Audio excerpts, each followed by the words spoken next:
mahasiswi tewas di kamar indekos. Mahasiswi nekat mengakhiri hidupnya dengan melompat dari lantai 4 Mall Paragon Semarang.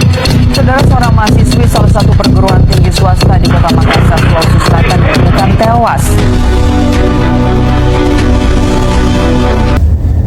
Selamat pagi pemirsa, kembali lagi di segmen berita kami.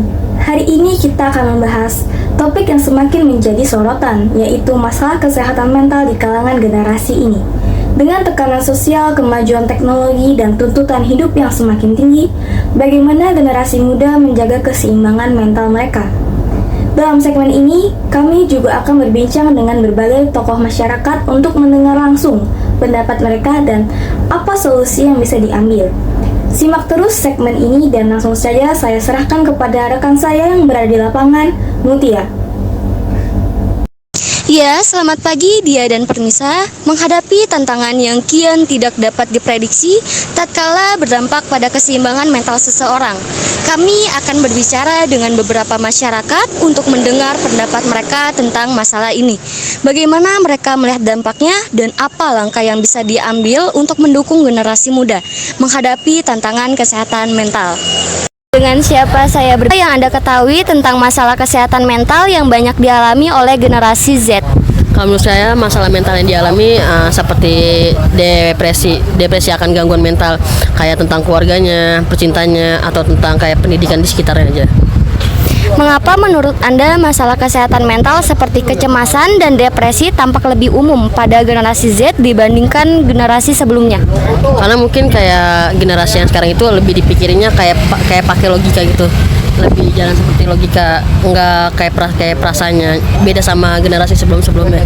Jadi kayak generasi Z yang sekarang itu lebih dipikirnya melalui ya pikiran dia sekarang tanpa melalui perasaan dia. Baik, bagaimana dukungan dari keluarga dan teman dapat membantu generasi Z menghadapi masalah mental? Ya mungkin keluarga atau teman atau pasangan itu bisa membantu untuk kesehatannya lebih penting lagi ya. Karena dari lingkungan sekitar pun bahkan lebih baik untuk kedepannya kalau misalkan ada dorongan dari bantuan dari keluarga tersebut.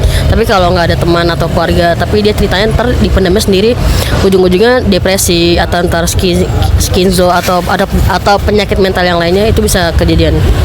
Apa yang Anda ketahui tentang masalah kesehatan mental yang banyak dialami oleh generasi Z?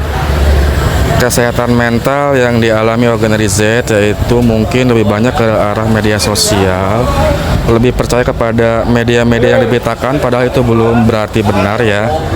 Artinya mereka masih belum pemahaman dalam menggunakan media sosial. Mengapa menurut Anda masalah kesehatan mental seperti kecemasan dan depresi tampak lebih umum pada generasi Z dibanding generasi sebelumnya? Ya, karena menurut Bapak ya, generasi Z itu lebih kepada yang namanya online atau pembelajaran secara daring, sehingga mungkin mereka tidak mampu untuk beradaptasi dalam hal kebanyakan praktek di lapangan. Mereka sedikit kurang daripada zaman sebelumnya, zaman milenial atau zaman tahun 90-an, sehingga menimbulkan kecemasan di dalam diri mereka sendiri, terutama khususnya untuk menempuh setelah lulus dari sekolah. Itu masih banyak perusahaan yang belum mengakui generasi Z ini layak di lapangan, karena mereka lebih fokus ke dalam online atau dunia maya seperti media sosial ataupun media sosial yang lainnya itu. Bagaimana dukungan dari keluarga dan teman dapat membantu generasi Z menghadapi masalah mental? Mungkin kalau dari segi keluarga, untuk mendukung generasi Z agar bisa maju mandiri dan kreatif, mungkin harus lebih sering mendorong anak-anaknya agar mau mengikuti event-event yang diselenggarakan oleh pemerintah daerah. Apa yang Anda ketahui tentang masalah kesehatan mental yang banyak dialami oleh generasi Z?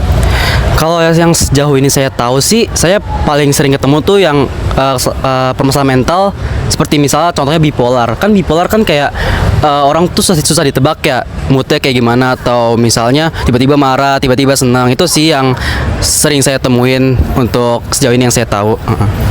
Sebagaimana dukungan dari keluarga dan teman dapat membantu generasi Z menghadapi masalah mental? Kalau untuk keluarga dan teman, menurut saya mungkin bisa didengar nih masalah-masalah dia tanpa kita harus menjudge masalah yang dihadapi, tapi lebih ke memberikan solusi. Bagaimana generasi Z biasanya mencari bantuan saat menghadapi masalah mental? Apakah mereka lebih nyaman berbicara dengan teman atau profesional? Sejauh yang saya tahu ya, ini lagi-lagi sejauh yang saya tahu ya. Kalau yang sejauh ini yang saya tahu, biasanya kalau Gen Z kalau misalnya dia menangani masalah mentalnya, itu dia bukannya cerita ke teman atau ke keluarganya, tapi biasanya malah curhat atau misu-misu di sosial media, misal di status WA atau misal teman-teman punya Twitter, dia curhatnya di Twitter dan lain sebagainya gitu sih. Baik pemirsa, begitulah pendapat para masyarakat dari berbagai golongan mengenai masalah kesehatan mental generasi Z. Saya kembalikan ke studio. Demikian rangkaian berita yang telah kami sajikan untuk Anda hari ini. Terima kasih atas perhatian dan kebersamaan Anda. Terus ikuti perkembangan informasi terkini hanya di berita hari ini. Saya Diah mewakili seluruh tim yang bertugas, pamit undur diri. Selamat pagi.